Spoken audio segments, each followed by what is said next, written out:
At the break of dawn, my house filled with 7 men who dragged Sarah and myself to the center of the village. One of the men must have struck me unconscious, as I do not remember what happened next. When I awoke, it was high morning, and the 2 of us were surrounded by a crowd of raging men. Words were flying out of their mouths like weapons meant to hit and hurt us. Lies of prostitution, demons, and madness polluted the air. When I used all my strength to sit up, I recognized the truth of what was happening. The men were holding stones in their hands. I was soon to be the subject of a public execution. I quickly turned to check on Sarah, but when I saw her motionless body slumped on the ground behind me, I knew it was too late. Her clothes were stained with blood, and it was clear that life had drained from her. I can only describe what happened next as coming from the shock of it all.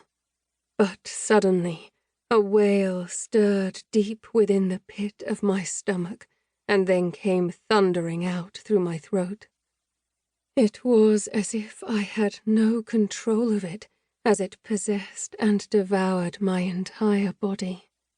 My voice screeched through the dusty streets of Jerusalem, and in the echo of my cry, the square turned completely silent. Amidst this silence, my eyes were drawn to a man who stood amongst the crowd. It was clear that he was not like the others when his crystal-clear eyes looked into mine. Suddenly, it felt as though time stood still. Everything and everyone was frozen around us. Looking into his eyes allowed the harsh reality of the situation to simply melt away. I regained my breath and composure, and a sense of calm came rushing over me. I had never experienced anything quite like it.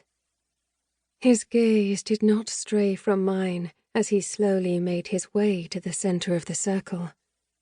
Facing the crowd, and without saying a word, he took a stick from one of the men and drew a line across the sandy road. He then began to speak. "He who has not sinned, I beg you to come forth and be the first to throw a stone at this woman," yelled the man into the crowd.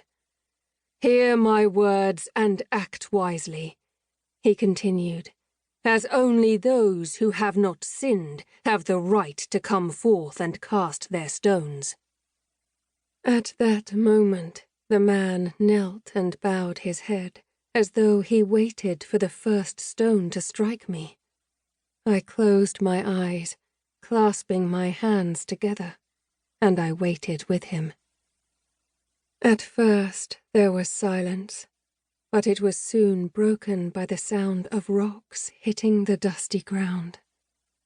I wondered whether the men were missing me, or if I was being hit, but somehow could not feel it.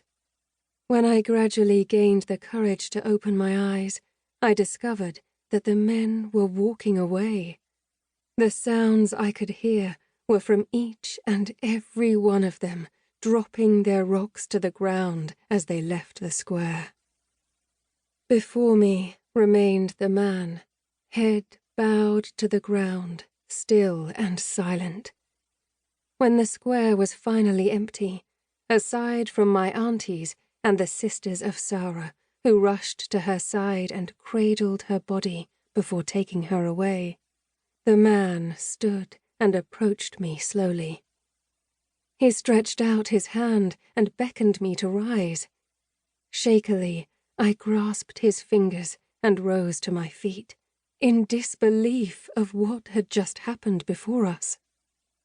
The man said, "Come with me." At the same time, my blessed dear aunties ran towards me, praising the gods for saving my soul. I wanted to hug my aunties and dissolve into their safe embrace, but at the same time, I could not draw myself away from this man.